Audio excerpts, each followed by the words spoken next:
Ah, la World Cup, cet événement légendaire de Fortnite qui s'est déroulé à New York et qui a secoué le monde de l'e-sport en 2019. Et si je vous disais qu'elle fait son grand retour en 2023, après 4 ans d'absence, et qu'elle se déroulera à Copenhague du 13 au 15 octobre, avec au total 4 millions de dollars à la clé. FNCS Global Championship, c'est ainsi qu'elle s'appellera. Et cette fois-ci, elle aura un format bien différent de l'édition de 2019.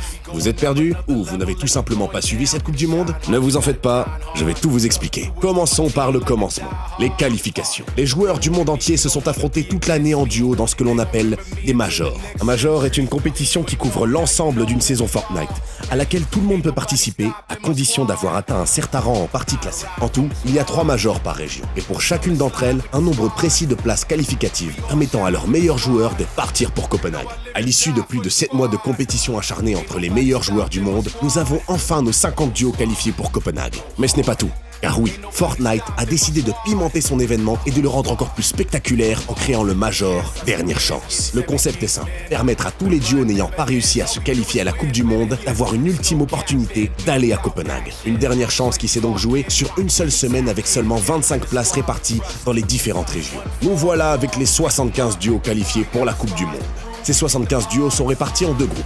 Le groupe 1, composé des 50 duos qualifiés via les majors. C'est dans ce groupe que se trouvent nos joueurs Snizy et Podasai, qui ont décroché leur place grâce à leur top 7 au Major 3. Le groupe 2, composé des 25 duos qualifiés via le Major Dernière Chance. Cette année, la Coupe du Monde se déroule sur 3 jours. Vendredi 13 octobre, les 50 duos du groupe 1 s'affrontent dans ce que l'on appelle l'Upper Bracket. Les duos auront 5 parties pour se hisser dans le top 25 et ainsi accéder à l'objectif ultime, la grande finale. Pour les 25 restants, pas d'inquiétude, il leur reste une ultime chance de rester en lice. Samedi 14 octobre, les 25 duos les moins performants du groupe 1 se retrouvent avec les 25 duos du groupe 2 dans ce que l'on appelle le Lower Bracket. Le principe est le même que la veille. L'objectif est de se classer parmi les 25 meilleurs en 5 parties pour accéder à la grande finale du lendemain. Pour les autres, c'est ici que l'aventure s'arrête, dimanche 15 octobre. C'est le grand jour, le moment tant attendu, le point culminant de plus de 8 mois de compétition acharnée à travers le globe.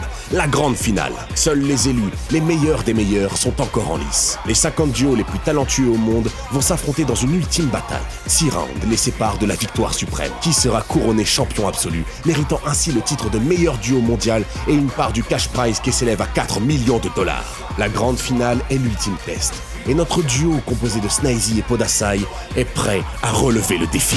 Ain't nobody stopping my squad.